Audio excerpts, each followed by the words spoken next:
bonjour à tous, et je me disais en vous regardant que pour un Bah celui-là il fonctionne pas.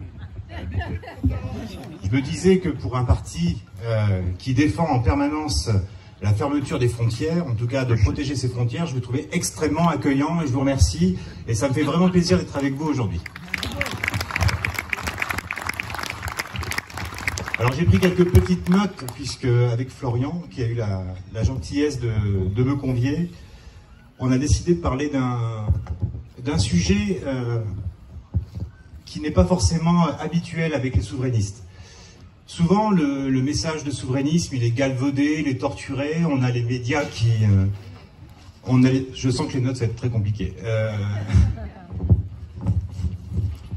On a l'habitude d'abîmer l'image des souverainismes dans les médias, et on est devenu dans une société complètement schizophrène, où finalement, on encense ceux qui veulent détruire la France, et on réduit en poussière ceux qui veulent la protéger et la sauver. Donc il va falloir quand même qu'on change les choses, et c'est ensemble qu'on y arrivera.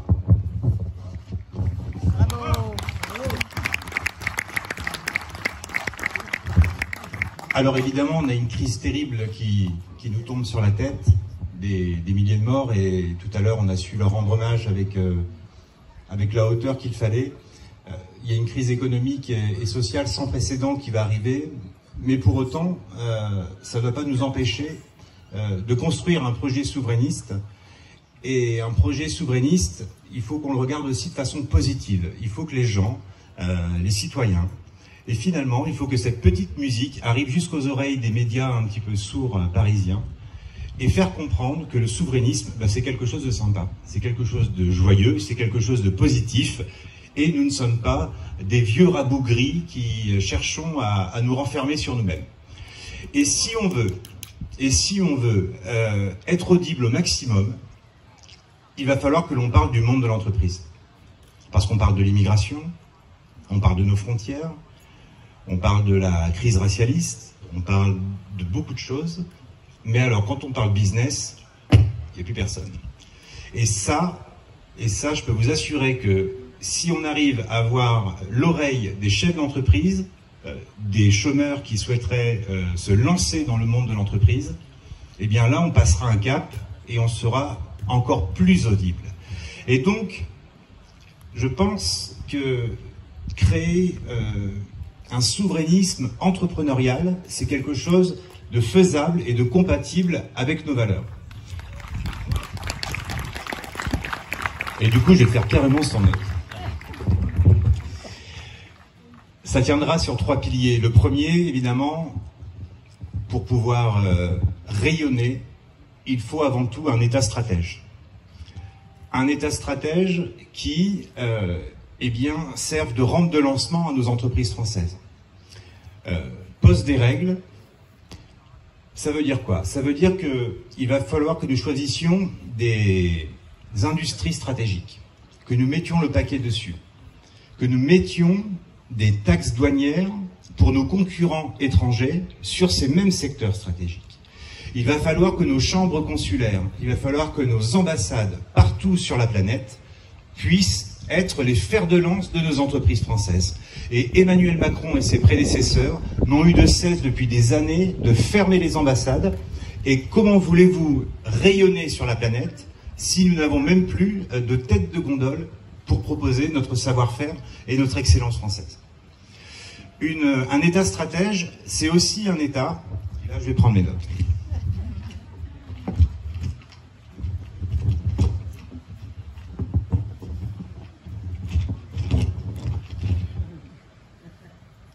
C'est également un État qui va prendre enfin le taureau par les cornes et décider de tourner la page des traités de libre-échange. Véritablement, il faut que nous sortions de ces traités de libre-échange qui sont en train de faire crever nos entreprises, nos industries et nos agriculteurs.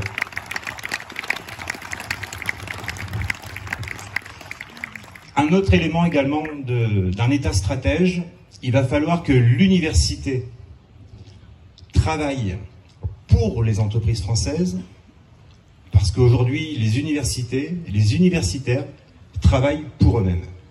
Alors moi, je veux bien que des chercheurs fassent de la recherche fondamentale, de la recherche appliquée, mais si c'est pour que leur thèse finisse à la verticale sur un bureau ou dans une armoire à rideaux, ça n'a aucun intérêt.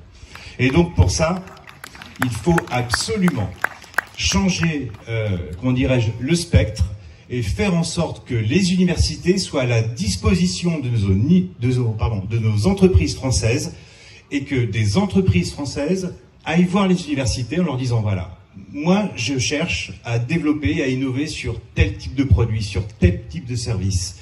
Et là, les chercheurs travailleront. L'État participera financièrement. Et si on veut mettre une carotte aux universitaires pour que ça fonctionne, les universitaires, les chercheurs pourront toucher des royalties si le produit fonctionne. Et ça peut être une solution, et l'université française et l'entreprise française pourront rayonner. J'ai mis plein d'idées sur un bout de papier, je vous assure. La deuxième chose, le deuxième pilier pour que le monde de l'entreprise puisse être synonyme de souverainisme, c'est évidemment que les entreprises soient libérées et patriotes. Il faut qu'on casse ce carcan administratif qui est en train d'étouffer nos entreprises. Vous allez faire un tour dans une zone artisanale, dans une zone d'activité, la première chose qu'on va vous parler, c'est du RSI, par exemple. Ça, c'est juste pas possible. Donc le fait d'être souverain, le fait d'être maître chez soi, n'empêche pas de faire des réformes indispensables pour réveiller le monde entrepreneurial. La priorité pour les marchés publics, il faut enfin que les Français comprennent que la préférence nationale n'est pas un gros mot, mais c'est la solution. Et ça, c'est indispensable.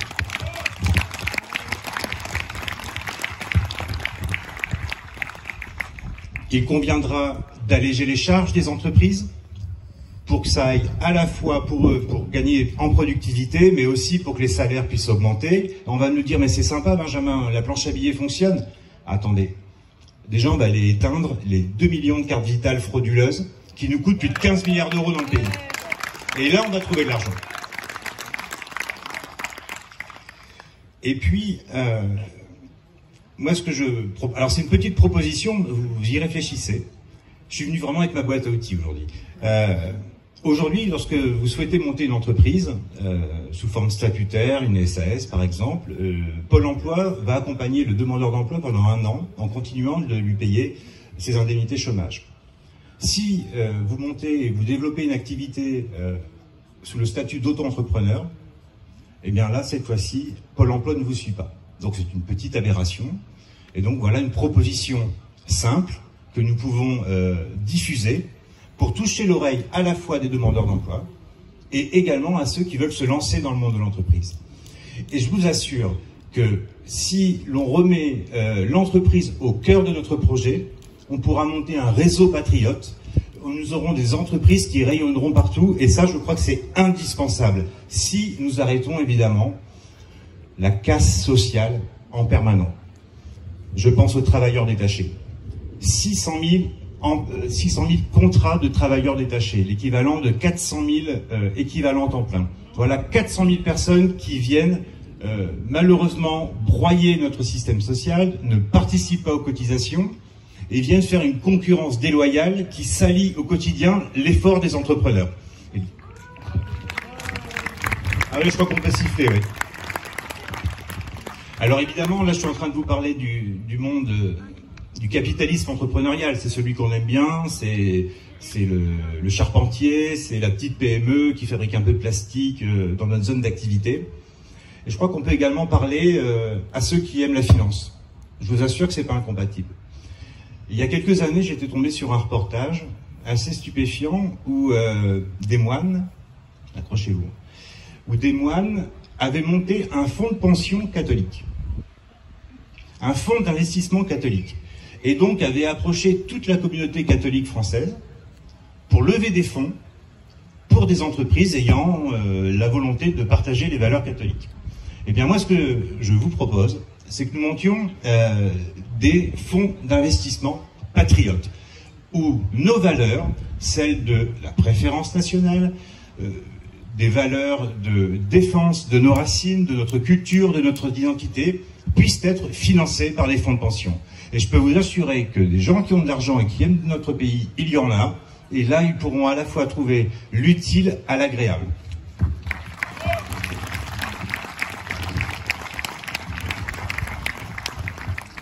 Et puis, il faut faire tomber aussi une idée reçue qui est celle de se dire qu'en France, ça coûte trop cher. Je me suis promené dans les Hauts-de-France depuis une quinzaine de jours, et pour avoir échangé avec soit des sympathisants, des militants, de tous partis confondus, ils ont su me dire que, tu sais Benjamin, dans l'Aisne, il y a l'usine Yamaha, ils fabriquent des motos. Carrément.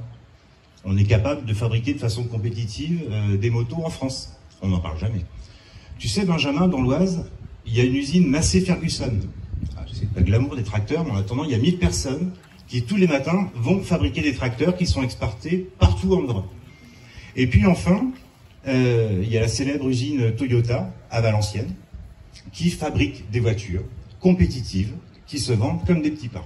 Donc, soyons fiers de notre pays, ne tombons pas dans le piège et dans la manipulation des médias qui, en permanence, nous racontent que nous coûtons trop cher. Ce n'est pas vrai.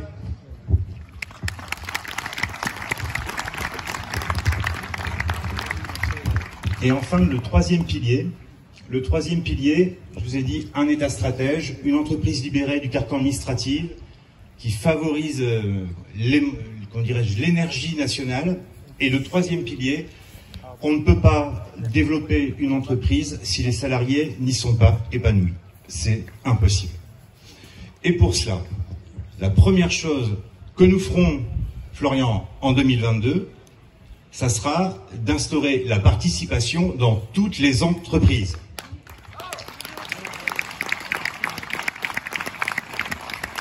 Deuxième chose que nous ferons, c'est d'aider les partenaires sociaux. Les syndicats ne sont pas nos ennemis, même s'il y en a beaucoup de gauche.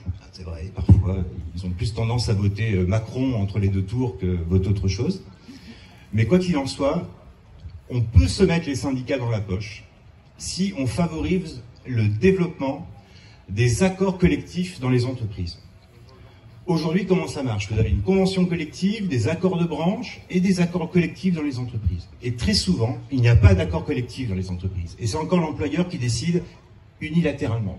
Et donc, si nous mettons en place ce principe de mise en place obligatoire d'accords collectifs, eh bien, les salariés, quel que soit leur revenu, ils trouveront un intérêt puisqu'ils vont, au-delà de toucher des récompenses financières par la participation, ils seront également acteurs et co-constructeurs du bien-être dans l'entreprise.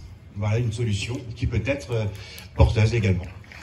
Et enfin, j'en oublie plein parce que comme je ne lis pas mes notes, mais c'est pas grave. Et enfin, le dernier point, c'est quelque chose qui me tient à cœur parce que j'ai travaillé dans un grand groupe avant que la couleur de mon gilet motive mon employeur à se séparer de moi. Il faut dire les choses. Je ne donnerai pas le nom de la boîte, mais en tout cas, dans les grandes entreprises, au sein des directions des ressources humaines, il y a la mise en place d'une surveillance des risques psychosociaux. Vous êtes harcelé par votre employeur, par un collègue, vous êtes sujet à des conduites addictologiques, alcool, drogue, vous vous faites taper par votre femme, ou l'inverse. La parité exige que je donne des exemples de chaque côté. Quoi qu'il en soit, plus sérieusement, parce que ce sont des drames au quotidien, les grandes entreprises, les grands employeurs ont ce dispositif qui est mis en place. Mais qu'en est-il chez Robert, le charpentier, qui a 2 salariés? Il n'y a rien. Et donc, une solution également, une proposition que je vous fais, c'est que, sous forme assurantielle, chaque employeur cotise pour mettre en place un dispositif de surveillance des risques psychosociaux. Ça veut dire quoi? Que l'employeur qui détecte un problème familial puisse prévenir cette assurance, et inversement, si le salarié, comment dirais-je, est victime d'harcèlement par son supérieur ou par un de ses collègues, puisse également bénéficier de cette assurance. Alors, je suis en train de sortir une petite boîte à outils avec plein d'idées, mais je pense que c'est comme ça qu'on va aussi faire changer l'image du souverainisme de notre pays. Parce que je peux vous assurer que si on parle immigration du matin au soir, eh ben on va nous appeler Marine.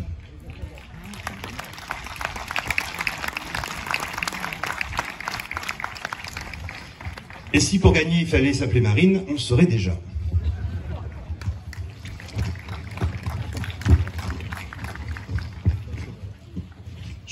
Florian. Voilà ce que je voulais vous dire. Aucun commentaire, ça marche. Je vais conclure sur quelques mots. Bon, je vous ai sorti plein d'idées. Je suis sûr que vous en avez également chacun dans vos têtes, et c'est ça qui fait la force de ce rassemblement d'aujourd'hui, c'est que, eh bien, au travers de la file d'attente pour manger, victime du succès, en échangeant assis sur les pelouses, vous avez partagé vos expériences de vie, vos expériences professionnelles. Et c'est là, c'est le génie humain, il est en chacun de nous, et il faut qu'on le mette au service de nos idées. Ouvrons-nous aux autres, n'ayons pas peur. Je pense que le souverainisme va devenir tendance et c'est à vous de le promouvoir. Et enfin, parce qu'il y a quelque chose qui m'a fait mal il y a 48 heures quand j'ai entendu Jean Castex se revendiquer du gaullisme social. Comme on dit en Picardie, je suis tombé de l'armoire. Et en fait, Jean Castex est au gaullisme social ce que la côte de bœuf est au vegan. C'est juste l'antithèse et un repoussoir. Donc ne nous laissons pas embobiner par Castex. Là, les médias sont complètement fans. On assiste à la Matignon Academy depuis 48 heures. Qui va sortir de Beauvau? Qui va sortir d'eux? Ne tombons pas dans le piège. C'est un spectacle. Nous assistons à un spectacle qui occupe les esprits. Pendant ce temps-là, on n'entend pas parler du rapport des sapeurs-pompiers qui disent qu'ils n'ont pas été sollicités pendant la crise du Covid. Pendant que des caméras filment des cartons qui vont servir à déménager tel ou tel ministre, on ne parle pas forcément d'un rassemblement qui est peut-être en train de faire changer la donne politique de notre pays. Donc c'est à vous, en repartant ce soir, de promouvoir nos idées, nos valeurs et de rassemblement. Moi, je suis ravi que Florian ait contacté Nicolas Dupont-Aignan. Il a pas hésité. Il m'a dit, Benjamin, est-ce que tu veux m'accompagner? J'ai dit, banco, on y va. C'est un véritable plaisir. Et pour faire le tour de France depuis bientôt 2 ans, presque 2 ans, je peux vous assurer que la base militante, les sympathisants, les Français, vos voisins, n'en ont plus rien à faire des étiquettes. Et j'ai entendu sur ce podium depuis ce matin, depuis ce midi, on parlait de querelle d'ego, querelle de chapelle. Mais sincèrement, les étiquettes, on s'en fiche. Mais vraiment, on s'en fiche. Parce qu'on ne gagnera pas avec une étiquette. Voilà ce que je voulais vous dire. Et juste une dernière phrase. Merci de votre accueil. Nicolas Dupont-Aignan a invité Florian aux universités de rentrée de Boula-France le 26 septembre. Et Florian a accepté. Donc merci. Donc le souverainisme est en marche. Bon après-midi.